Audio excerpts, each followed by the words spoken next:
In the beginning, darkness covered the earth. Then a miracle occurred. The power of electricity was harnessed and the people saw the light.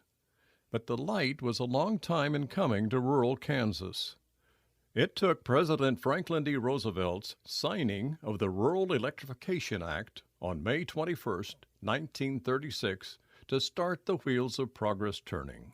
The act provided loans for the construction and operation of electrification facilities across rural America. The initial electric loan in Kansas was made to the Cooperative Electric Power and Light Company in Iola. The first co-op to energize in Kansas, however, was the Brown-Atchison Electric Cooperative Association in Horton on April 1, 1938. A rapid pace of incorporation followed. By the summer of 1941, 20 electric cooperatives were operational and serving members across rural Kansas. Despite this early progress, these newly formed businesses faced daunting obstacles. The outbreak of World War II created a shortage of materials and labor. And due to resistance from large power companies, co-op administrators had difficulties in obtaining what they felt were equitable rates for power. Their solution? Instead of buying power from other suppliers, the co-ops decided to generate and transmit their own electricity. The entity formed to carry out this assignment was Kansas Electric Cooperatives, Incorporated. On August 18, 1941, Hutchinson was selected as the headquarters site. Much has happened in the 75 years since the association was formed. In fact, KEC's first action was inaction. Before any steps could be taken toward the construction of generating plants, electricity from private suppliers became more affordable. KEC's original mission was then tabled for much of the 1940s. The war years also slowed any co-op expansion in Kansas. KEC functioned as a central office for problem analysis and for public information. Also working for the good of co-ops during the 1940s were Kansas Federation of Rural Electric Cooperatives and the Kansas REA Managers Association. On the national level, the National Rural Electric Cooperative Association was formed to represent co-ops in Washington, D.C. As in Kansas, the arrival of electricity provided a spark to rural areas. As Clyde C. Ellis, NRECA Executive Manager, said in 1943, the wires which tied the houses of rural people together also seemed to unite their spirits.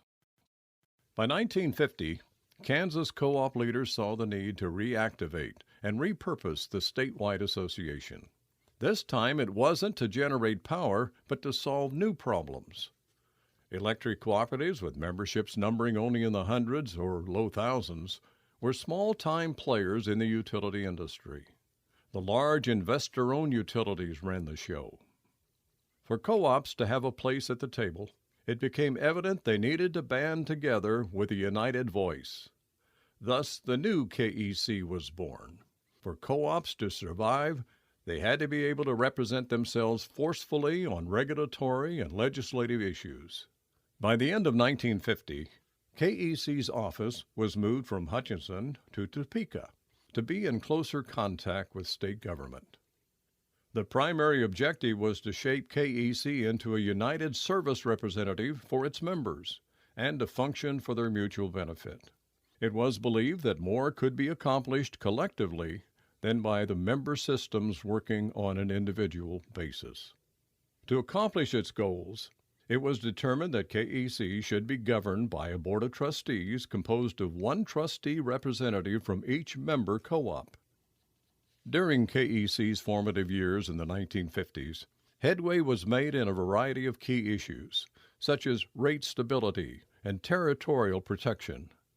But as a service organization, KEC's leadership decided to offer more than regulatory and legislative services. A job training and safety department was created for lineman training. A group purchasing department was formed to reduce the cost of equipment and supplies.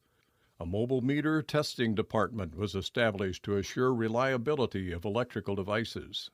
A communications department within KEC also took shape. The monthly Kansas Electric Farmer magazine was developed to inform cooperative members about legislative issues, electrical safety, and wise energy use.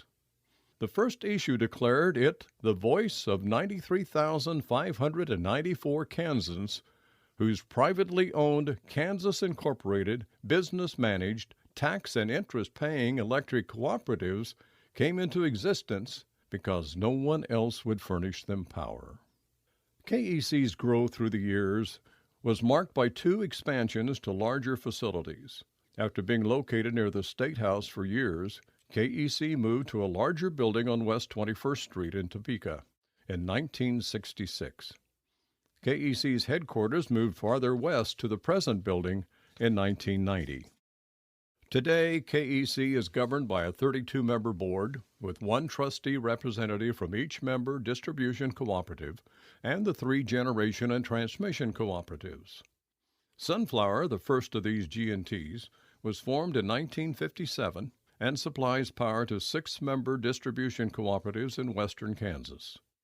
KEPCO, under the leadership of KEC's Power and Energy Committee, evolved as the state's second generation and transmission cooperative in 1975. The third, KMO Power, headquartered in Veneta, Oklahoma, joined KEC in 2007. KMO provides power supply resources for 17 member distribution cooperatives in northeast Oklahoma and southwest Missouri.